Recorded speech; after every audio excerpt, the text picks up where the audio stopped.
గుడిలో అయితే క్షమించమని కాళ్ల మీద పడితే నన్ను వదిలేస్తుంది.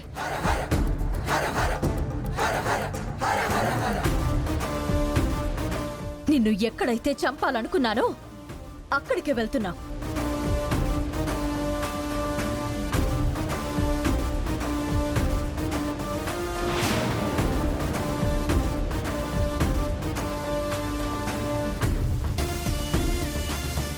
అవని చేతిలో వసీకర అంతం కాబోతుందా? వసీకర చేతిలో అవని అంతం కాబోతుందా? ఆఖరికి ఇలాంటి పరిస్థితి వచ్చిందంటే స్వర్ణ ఖడ్గం దొరికింది, దాంతో అంతం చేస్తుంది అన్నావు. మరి ఇప్పటి వరకు అలాంటి సూచనలేమీ కనపడడం లేదే. ఓ పని చెప్తాను, నువ్వు వసంత కృష్ణలు వెళ్ళి ఆ పని చేయండి. ఏంటది? మీ ముగ్గురు శవాలకోట దగ్గరకెళ్ళి చూసిరండి.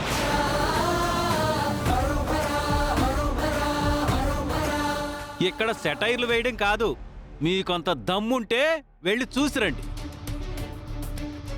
ఎక్కడుండి వెధవ కబుర్లు చెప్పడం కాదు, మీకు ధైర్యం ఉంటే వెళ్ళండి. వెళ్ళవే.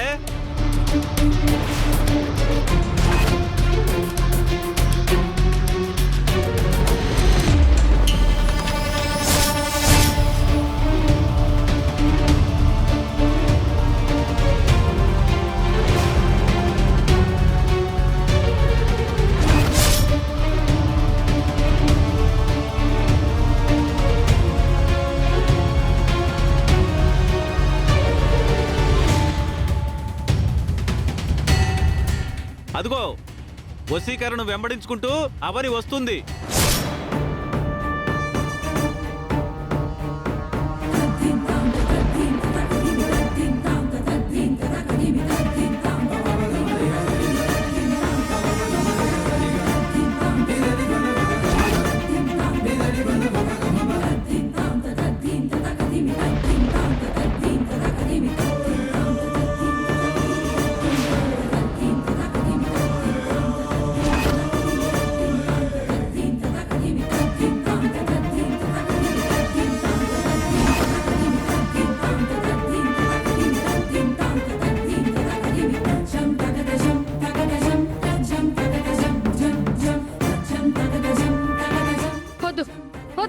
నన్ను చంపదు.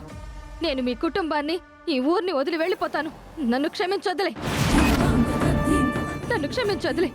జీవితంలో నీకు మళ్ళీ కనిపించను. నాకు క్షమాభిక్ష పెట్టు.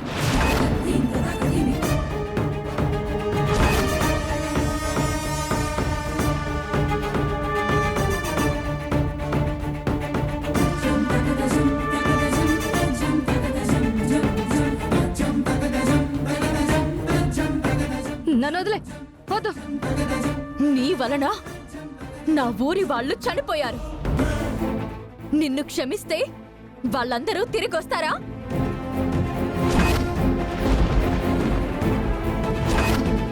నీ వలన పంటలు నాశనమయ్యాయి, గ్రామస్తులకు మనశ్శాంతి కరువైంది. నిన్ను క్షమిస్తే అవన్నీ తిరిగొస్తాయా? నీ వంటి దుష్ట శక్తులు అమాయక ప్రజలను పట్టి పీడించకుండా ఉండాలి అంటే నీ మరణం వాళ్ళకి ఒక భయం కావాలి. నీ జాతి మొత్తానికి వణుకు పుట్టాలి. నా అమ్మవారి జోలికొస్తావా?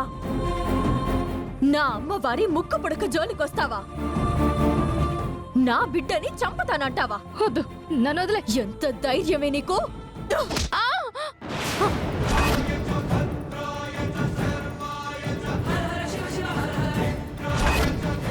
వద్దు అవని.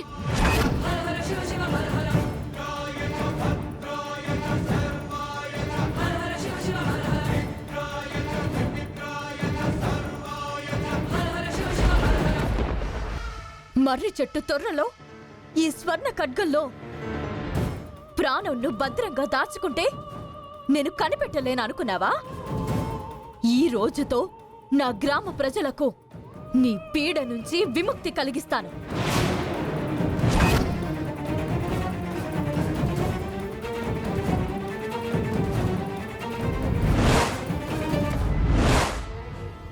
వద్దు.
ఇంకోసారి నా పల్లె ప్రజల జోలికి ఏ రూపంలోనూ రావడానికి ప్రయత్నం చెయ్యకుండా నిన్ను శాశ్వతంగా అంతం చేస్తున్నాను.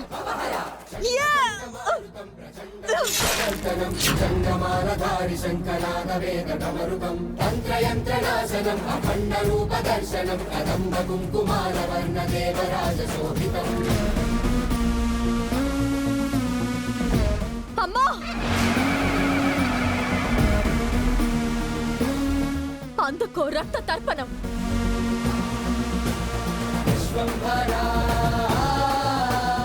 అందుకో రుధిర నైవేద్యం.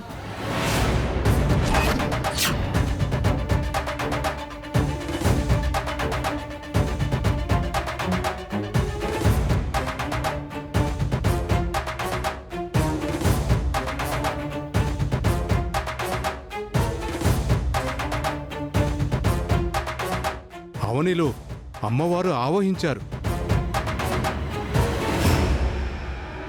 అమ్మవారు శాంతించడం లేదు. పసుపు నీళ్లతో శాంతింపచేయాలి. ఆమెనటు తీసుకుని పదండి.